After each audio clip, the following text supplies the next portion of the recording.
उसको फिर नीचे उतार कर जलील किया, और जो नीचे तमाशाई थे उनको सीट पर बिठा कर जलील किया है। और हम तो कहते रहे कि फिर के गली गली तबाह, ठोकरे सबकी खाए क्यों। तुम समझते हो इक्तदार आने से जनाब इज्जतें बनती हैं, अभी जिल्लत तुम्हारा मुकद्दर है, और इंशाअल्लाह दुनिया देखेगी कि तुम सारे के सारे कैसे जलील होते हो। और वो जो बख्त के तख्त से यखलक उतारा हुआ शख्स तुमने कभी देखा है जीत के हारा हुआ शख्स।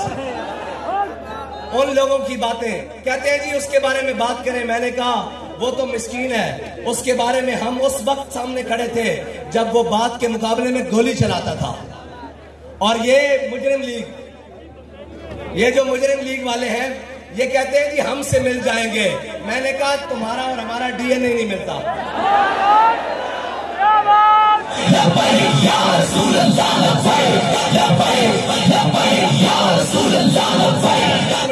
एक मिनट थके बैठे हो तो मैं बस कर देना,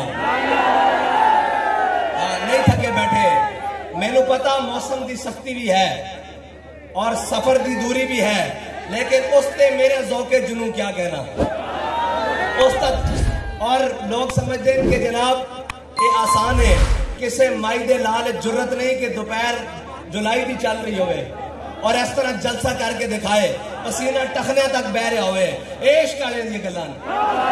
और और अकल और इश्क का मुकाबला हो नहीं सकता। अकल हजार बहीला मी पुरस और इश्क बुर्द कशा कशा। अकल जड़ी ना वो चूके चनाचे नाल बंदे नु पिछे खिंचदी। अलामा इकबाल कहंदा अकल चूके चनाचे दे जाविये विच रहिंदी, एक इश्क कहंदा जिधर महबूबन उधर चलिए। इश्क बुर्द कशा कशा, इश्क बंदे नु धक्का ला के मैदान विच लेके आंदा।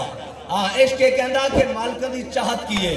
और जड़े अपने आप को ताकतवर समझते हैं या जिन्हां दे ज़हन विच कोई खुमारी है, उन्हां वास्ते तां साडे बाबा जी दस के गए कि साडा इको ही पैमाना कि ज़ईफ अगर नजर पड़े रसूल का जमाल बन।